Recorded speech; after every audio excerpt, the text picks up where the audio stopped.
വർക്കല സ്വസ്തിക് ജ്യോതിഷം യൂട്യൂബ് ചാനലിൻ്റെ പുതിയ വീഡിയോയിലേക്ക് എല്ലാ മാന്യ പ്രേക്ഷകർക്കും സ്വാഗതം. ഈ വീഡിയോയിൽ ഞാൻ പറയാൻ ഉദ്ദേശിക്കുന്നത് നവഗ്രഹങ്ങളിൽ മൂന്നാമത്തെ ഗ്രഹമായിട്ടുള്ള കുജൻ ചൊവ്വ, ആ ചൊവ്വാ ഗ്രഹത്തിൻ്റെ വിശേഷങ്ങളാണ്.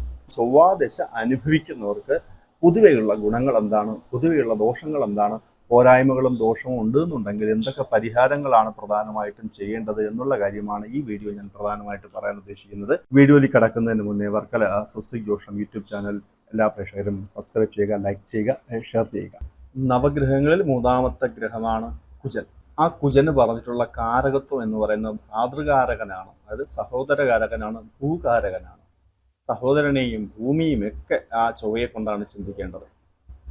ചൊവ്വ ജാതകത്തിൽ അനുകൂലമാണ് എന്നുണ്ടെങ്കിൽ സഹോദരന്റെ ഗുണം അനുഭവത്തിൽ വരാം, നല്ല ഭൂമി, നല്ല വീട് ഒക്കെ അനുഭവത്തിൽ വരാം. അതുപോലെ ആത്മവിശ്വാസമുള്ള വ്യക്തികളായിരിക്കും ചൊവ്വ ജാതകത്തിൽ അനുകൂലപ്പെട്ടവർ. അതുപോലെ നല്ല ബലമുള്ളവർ, നല്ല കായബലമുള്ളവരായിരിക്കും. ധൈര്യവും വീര്യവും ശൗര്യവും പരാക്രമവും ഒക്കെ ഉള്ളവരായിരിക്കും ചൊവ്വ ജാതകത്തിൽ അനുകൂലപ്പെട്ട വ്യക്തികൾ.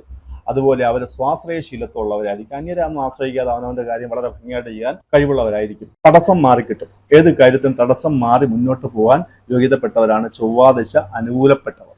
അതുപോലെ തന്നെ പെട്ടെന്ന് ദേഷ്യം വരുന്നവരായിരിക്കും. ചൊവ്വ ലഗ്നത്തിൽ നിൽക്കുന്നവർ, രണ്ടിൽ നിൽക്കുന്നവർ പെട്ടെന്ന് ദേഷ്യം വരുന്നവരായിരിക്കും. പക്ഷെ ശുദ്ധ മനസ്ഥിതി ഉള്ളവരും ആയിരിക്കും. അതുപോലെ യുദ്ധ സാമർത്ഥ്യം, എവിടെയും ഫൈറ്റ് ചെയ്ത് കാര്യങ്ങൾ നേടാൻ മിടുക്കരായിരിക്കും. അധികാരത്തിൽ താല്പര്യം, 100 പേരുടെ മുന്നിൽ നിന്നും അവരെയൊക്കെ തട്ടിമാറ്റി നല്ല കഴിവും യോഗ്യതയോടും കൂടി മുന്നിൽ വന്ന് മറ്റുള്ളവരെ നിയന്ത്രിച്ച് നേതൃപാടവത്വം ഉള്ള വ്യക്തികളാണ് ചൊവ്വാദശ അനുകൂലപ്പെട്ടവരും ചൊവ്വ ജാതകത്തിൽ അനുകൂലപ്പെട്ടവരും.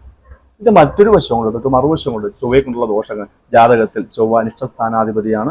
ജാതകത്തിൽ ചൊവ്വ അനുകൂലപ്പെട്ട രാശിയിലല്ല എന്നുണ്ടെങ്കിൽ അവർക്ക് ചൊവ്വാദശ അനുഭവത്തിൽ വരുന്ന കാലഘട്ടത്തിൽ ബുദ്ധിമുട്ട് വരും. ഭൂമിയിൽ നിന്ന്, സഹോദരങ്ങളിൽ നിന്ന്, അതുപോലെ ശാരീരികമായ വൈഷമ്യ ക്ലേശങ്ങൾ വരാം. പെട്ടെന്ന് ദേഷ്യം വരുന്നവർ, ദുർബുദ്ധിയോടുകൂടിയുള്ള ദേഷ്യം വരുന്നവരായിരിക്കും. ക്രൂരമായിട്ട് പെരുമാറുന്നവരായിരിക്കും.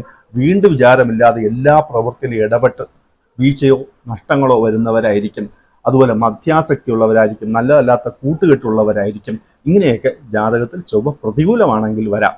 അതുപോലെ പൊതുവെ ചൊവ്വ അനുകൂലമല്ല എന്നുണ്ടെങ്കിൽ അവർക്ക് ചില പ്രത്യേക രോഗങ്ങൾ വരാം. സ്ത്രീകൾക്കാണെങ്കിൽ ഗർഭാശയ സംബന്ധമായ രോഗങ്ങൾ, രക്തസ്രാവവുമായി ബന്ധപ്പെട്ടുള്ള രോഗങ്ങളൊക്കെ വരാം. അതുപോലെ വ്രണങ്ങൾ എപ്പോഴും പ്രതീക്ഷിക്കാം ശരീരത്തിൽ.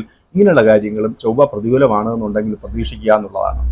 ഇങ്ങനെയൊക്കെയാണെന്നുണ്ടെങ്കിലും ചൊവ്വാദശ അനുകൂലപ്പെടാൻ, ചൊവ്വ ജാതകത്തിൽ അനുകൂലമാണെങ്കിൽ അധികമായ ഗുണം ലഭിക്കുന്നതിനും, ചൊവ്വ ജാതകത്തിൽ പ്രതികൂലമാണ് എന്നുണ്ടെങ്കിൽ ആ ദോഷങ്ങൾ പരമാവധി കുറച്ച് ജീവിതത്തിൽ ഗുണവും ഐശ്വര്യവും ധനവും ലഭിക്കുന്നതിന് എന്ത് ചെയ്യണം എന്ന് ചോദിച്ചാൽ, എന്ത് ദോഷപരിഹാരമാണ്, എന്ത് പരിഹാരമാണ് ചെയ്യേണ്ടത് എന്ന് ചോദിച്ചാൽ സ്ഥിരമായിട്ട് നവഗ്രഹ ക്ഷേത്രങ്ങളിൽ പൂജനെ ഭജിക്കുക.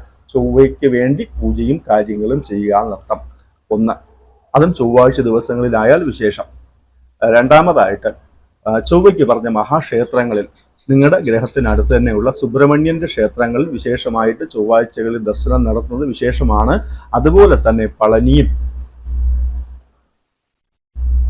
തിരുച്ചെന്തൂരും പോലുള്ള മഹാക്ഷേത്രങ്ങളും, നവഗ്രഹങ്ങളിൽ ചൊവ്വയ്ക്ക് ഏറെ പ്രാധാന്യമുള്ള തഞ്ചാവൂർ ബൃഹദീശ്വര ക്ഷേത്രത്തിലും ദർശനം നടത്തുന്നതും ചൊവ്വാദശ അനുകൂലമാകാനും ചൊവ്വാദശയിലെ പോരായ്മകൾ മാറുന്നതിനും നല്ലതാണ്. ഈ പറഞ്ഞ 3 ക്ഷേത്രങ്ങളിലും ദർശനം നടത്തുക. വർഷത്തിലൊരിക്കലോ 6 മാസത്തിലൊരിക്കലോ ഒരു ചൊവ്വാഴ്ച ദിവസം നോക്കിയിട്ട് ദർശനം നടത്തിയാൽ അത്രയും വിശേഷമായിരിക്കും. അതുപോലെ ജാതകത്തിൽ യുഗ്മരാശിയിലാണ് ചൊവ്വയുടെ സ്ഥിതി എന്നുണ്ടെങ്കിൽ ഭദ്രകാളി പ്രീതിയാണ് വേണ്ടത്. അതിന് കൊടുങ്ങല്ലൂര്, ആറ്റുകാൽ തുടങ്ങിയ മഹാഭദ്രകാളി ക്ഷേത്രങ്ങളിൽ പോയി ഭഗവതിയെ ചൊവ്വാഴ്ച ദിവസങ്ങളിൽ ആരാധിക്കുന്നതും നല്ലതാണ്.